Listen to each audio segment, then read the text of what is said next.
This is the UK's biggest Asian mix. This is Sunrise. Stay with me, Shabnam Sahi, on the UK's biggest Asian mix. After the ad break, I will be chit-chatting with Ronel Lehmann. He is an employability expert, a business mentor, if you will, from Finito Education Limited. Especially those who've taken their A-levels, wondering what to do next, where to go next. This is a conversation you do not want to miss. Sunrise Radio. 10:19 on a Friday morning. You're on Sunrise Radio with me, Shabnam Sahi. It gives me great pleasure to say a big warm welcome to Ronel Lehmann, an employability expert, a business mentor from Finito Education Limited. Ronel, welcome to Sunrise. Good morning, Shabnam. It's a real pleasure. You know what? Before we've had a chat, before you've said a word, I already know you're the man for the job. Ask me why. Well, that's a lovely welcome. I was listening to you talking about Shah Rukh Khan, and I remember some years ago I was involved in hosting an event where he arrived, and we had 1,000 people seated for dinner. And when he walked in, the Toastmaster, the Master of Ceremonies, asked everyone to remain seated, and all 1,000 ran to the stage. And they never, ever had dinner, and they didn't move from the stage. Of course. You know, if you give us a choice between Shah Rukh Khan and dinner, that's a no-brainer, right? But what I wanted to say to you, Ronel, was that with a telephone number like this, a number that ends on 007, clearly you are the expert we need right now. Thank you very much. Now, I have been called James Bond, obviously. Now, you are an employability expert. Now, Ronel, tell me, how are the young people in the UK feeling right now? Those who've been handed their results, those who are hoping to pursue a meaningful career, what do you think the mood is right now? It's not good. People are very down. You've seen a lot in the news about the A-level results, the GCSE results, people who are leaving university, who've graduated, who perhaps had a graduate scheme starting in September, which has been paused. Many accountancy firms, professional service firms, lawyers have paused their schemes and are telling graduates to come back in the new year, or even we'll look at them next September.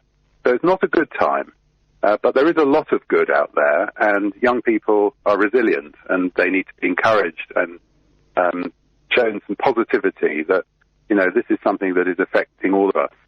Absolutely. And you know what? I think the first people to be affected, besides the students themselves, I think it's the family.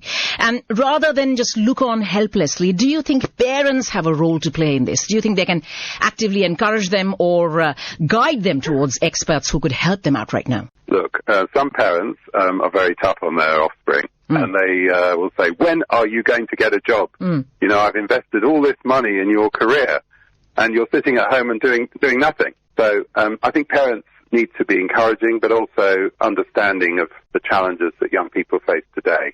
It's not been easy in lockdown. You know, it really hasn't for many people.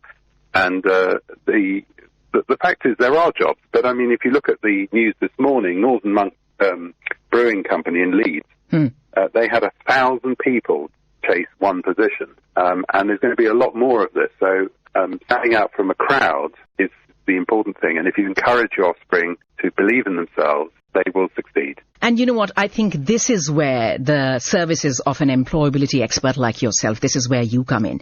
But let me ask you this. You know, a lot has been written about, a lot has been spoken about this algorithm in A-level results. But how do you think artificial intelligence actually impacts students when they're applying for a job? Does it have any bearing at all? It absolutely does. If you apply now for investment banking, private equity, financial services, insurance, the chances are that you won't be met by a human resources director or manager. You will actually have to complete an online application. They're called competency tests, and the algorithms are designed to root you out. So you could have the best qualifications. You might come from a background which the algorithm has been programmed not to accept, and you get rejected. And unusually, with an artificial intelligence interview, there is nobody you can actually call up afterwards and say, well, how could I do better? Or why didn't I get through? And that is very tough. If you ask me to do an AI interview, I'd probably fail myself. And I say that because they are looking for certain people. They will say they're looking for maybe people with disadvantaged backgrounds or people who live in a certain area. There's all sorts of things that an AI interview can bring 15,000 candidates down to 200. Now, before I ask you whether business mentors actually make a difference and how you could possibly help a student to stand out from the crowd, let me remind my listeners that I'm in conversation with Ronel Lehmann. He is an employability expert from Finito Education Limited. Should you have any questions for him after this, please feel free to log on to their website, which is finito, finito.org.uk.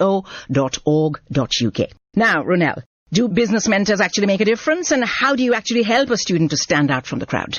Well, they really do. I mean, we have 25 at the moment and a queue of 100 wanting to join us.